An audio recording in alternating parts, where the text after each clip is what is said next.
Hi, I'm Bryon Angerman with Alsip Nursery. Today we're going to be doing a seminar on porch pots, planting them with spring flowering bulbs so you can have 4 seasons of interest. The components that we need for today's seminar will be whatever size porch pot that you're looking to do your spring bulbs in. You will need plant skin. On the plant skin, it is a repellent that keeps the squirrels from eating the bulbs. Also keeps the deer away from their bulbs. Bulb tone, which is basically an organic fertilizer for your bulbs, potting soil, and our wilt stop. What we've done on our pots is we've pre-drilled 4 holes at the bottom of them to allow for drainage. We've lined it with a weed barrier fabric, which is to allow the moisture to drain through, but it keeps the soil inside the pot. At the bottom of the pot, we've picked a 1/2 inch to 3/4 inch gravel that's been washed to allow for some weight and allow for some drainage at the bottom to keep the pot from tipping over in the wind. Now what we've done is, since we already have the rock and the fabric in place, is we've added a mixture of the Alsip potting soil with organic topsoil. The reason that we did that is we need the weight in there for the organic topsoil. And then we have the Alsip potting soil in there to allow for drainage, moisture retention, and natural fertilizers for our bulbs. And when the bulbs are done flowering, this will provide the planting media that we need for our annuals. So what we've done is we've mixed this in there. We filled it up to about 6 inches from the top of the rim here. The reason that we've done that is that when we start staging our bulbs for this, is that we're going to put our late flowering and our taller bulbs towards the center. And the outer edges, we're going to do the early spring flowering bulbs for your first flush of color. What we've chosen here is for our outer rim, we'll be using an early flowering crocus, which is going to start flowering sometime in late February through March, depending on the weather. Our next layer will be grape hyacinth, which is again an early to mid flowering, shorter, so we're going to use that as the outer edge. Next will be a hyacinth for more towards our centerpiece, and this is a mid to late spring hyacinth. Now we've stepped it up from a 3-inch flowering plant to an 8 to 10-inch flowering plant. Again, moving towards the center of the circle will be narcissus, which people sometimes use around Easter time because of the color of the flower and generally the bloom time. This is a mid-season, and this is going to be between an 8 to 12 inches in height. And last, as our centerpiece, is going to be two different colors of the bulbs. We have a mid-season bulb, which is going to be a 10 to 16 inch tall bulb. And finally, as our main centerpiece, we have a late spring bulb that'll get 20 to 24 inches in height. So if you can envision this in the middle of May with a 24-inch tall plant down to a 16, down to a 12, all the way down to a 3-inch. What we've done is we've staged the bloom time on these to start flowering as early as February, March, and continue flowering all the way past Mother's Day. By doing this, it's going to allow us to have seasonal interest for about 6 to 8 weeks. When the outer rim of the early flowering hyacinths and crocuses are done blooming, some people will trim those back, and then we can go ahead and start putting our spring pansies in or our trailing vines. Once everything in the center is done blooming, we'll cut those back flush, and then we can start with our regular annual flowers.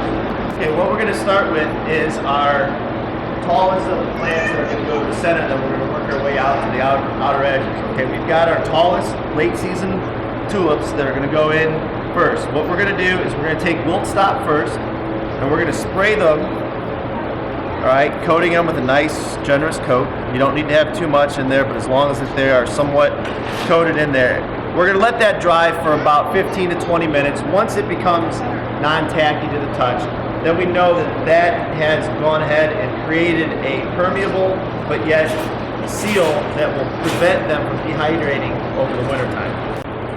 What we're going to do is on these bulbs is that you'll notice that there are a pointiness to the bulb. Okay, that remember that the pointed end of the bulb wants to be facing straight up.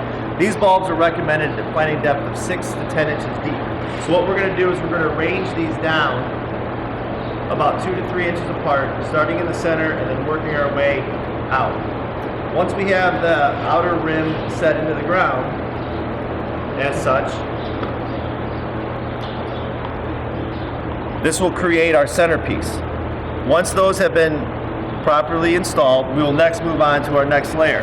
Our next layer is a little bit earlier season, however it's still a mid, and this is a little bit shorter. This is going to be the 10 to 12 inch height on this variety of the tulips. We will follow the same planting procedures as we did for the taller ones, and then move on to our hyacinths. Again, with the taller of your spring flowering bulbs, generally they need to be planted slightly deeper in order for the root system to support the flowers on top. So we've started those in the center, and now we're going to work our way to the outer rim. However, for our next layer of bulbs, since they only need to be planted at a 4 to 6 inch depth, we're going to take a break, and what we're going to do is we're going to apply our bulb fertilizer, which is the bulb-Tune. Now this, since these are planted in a potting mix, this bulb fertilizer will provide the nutrients that they need for approximately one season. The general rule of thumb on these is about a 1/4 cup for about 10 bulbs. On this entire pot, it's going to take about 1 cup of our bulb-Tune. Now since it is very low in nitrogen, it will not burn or harm any of the root systems. We're going to shake that around over the top of the bulbs, and we're going to get ready for our next layer. Okay, for our next layer, what we've done is we've marked the outline of our first layer of bulbs, and that is our tallest ones. Now we're going to move into the next layer of bulbs. We've added another 2 inches of Alsip potting soil, which does have a slow release fertilizer in there, which is going to come into play later on when these bulbs are done flowering and we move into planting all of our bedding plants. Again, with these hyacinths, we want to make sure that the pointy end of the bulb is pointed upward, okay? And what we're doing before we plant them, we're checking to make sure that they are somewhat firm to the touch, not soft and mushy, and they should have some weight to them. That means they've held in all their moisture and the nutrients, and they're ready to go for the springtime. What we're going to do is we're going to place these on the outer edge of our circle, but still on the inner edge of our plants, of our pot, okay? So we've got a nice circle going around the outer edge of those, okay? What we're going to do is we're going to shake in another 1/8 of a cup of this. If we haven't used our wilt stop yet, which I do recommend laying them all out first, we're going to spray a little bit of wilt stop right over the tops of them. All right, that's going to keep everything from dehydrating. Next, for that layer, since that is our second out of 4 layers that are going to go into the ground, what we're going to do is we're going to take this ready-to-use organic material, which is plant skin. It's made from dried bovine blood. All organic, has very little aroma to us, but what it does is it gives a rodent, such as your chipmunks and your squirrels, a sense that something has been killed in the area or something is not quite right for them. So what this will do will help deter them from digging up and planting unwanted seeds and bulbs in your pot. So we're going to do a light layer of this in there, stop, and then we're going to go to our next layer of bulbs. Since the narcissus, which is also called daffodil, is to be planted at approximately the same depth as our hyacinths. What we're going to do is we're going to open up the package, assuming that we would already have sprayed our wilt-proof onto these. What we're going to do is we're going to lay these down, and we're going to plant them around that same ring that we did for the hyacinths. And if you look the way that this ring will work out, we're just going to gently expand that ring upon every layer that we put in there. Once this is done in there, we make sure that all the bulbs are facing upward, and then we're going to layer the final layer, or the second to last layer, of 2 more inches of the Alsip potting soil. Okay, before we go to our last layer of our bulbs, which is going to be our crocus and our hyacinths, all right, what we want to do is we want to make sure that we have ample moisture in there. Okay, so what we're going to do is right now we're going to go through, we're going to lightly water over the top, make sure that everything is settled down and we have a little bit of moisture in there. Now this can be done at the final stage prior to you putting the bulbs outside.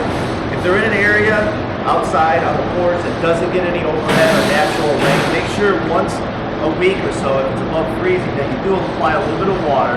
What that's going to do is allow them to freeze with some moisture around them so they don't freeze dry. The next thing that we're also going to prepare ourselves for is, in the next segment of this, is going to be planting these or putting all of our porch pot decorations for Christmas time, putting lights around everything and getting them ready for Christmas.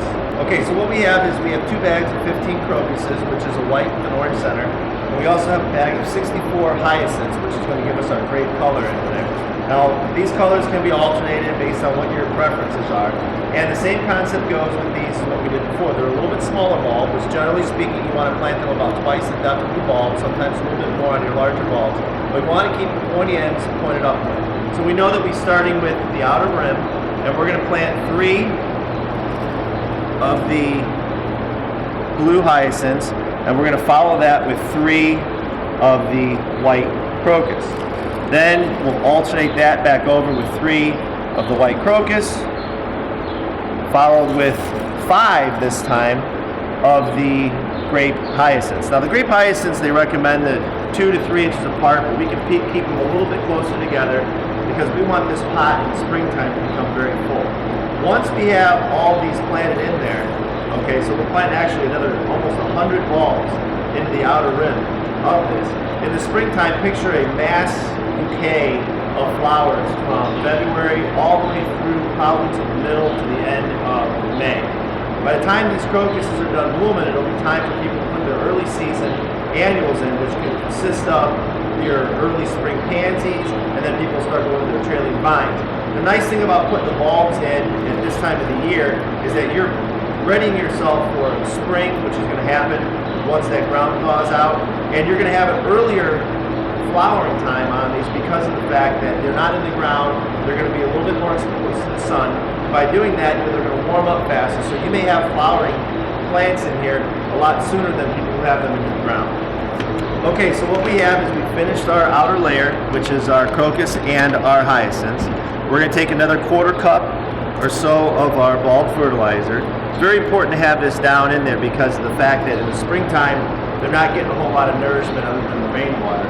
They will absorb this nutrients in there to help them perform for what they're going to flower this year. Then next fall, when you take out your mums and all your fall decor, you're going to apply a little bit more of that bulb fertilizer. Your spring annuals will get their nutrients from the potting mix, which has a slow release fertilizer in it, and or if you use any type of liquid fertilizer throughout the season. Okay, so the last thing we're going to do, we're going to coat the top of this with another inch or so of potting soil.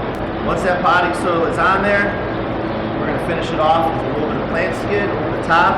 That'll deter all the rodents from coming into the area. Make sure everything is watered. Once we water it down, we make sure that there's no bulbs sticking up out of the ground. After a good rain, you may want to go out there and check and throw a little bit extra topsoil on there or potting mix if you need to. Then, when this goes outside, on our next segment, you'll see how we're going to decorate that with all of our greenery for Christmas time. Once Christmas is done, people will go out there and take out their old dried out greenery. Then what they can do is just leave this alone. Come springtime, you're all ready to go for your spring bulbs. I'm Bryon Angerman with Alsip Nursery, and enjoy your flowers in the spring.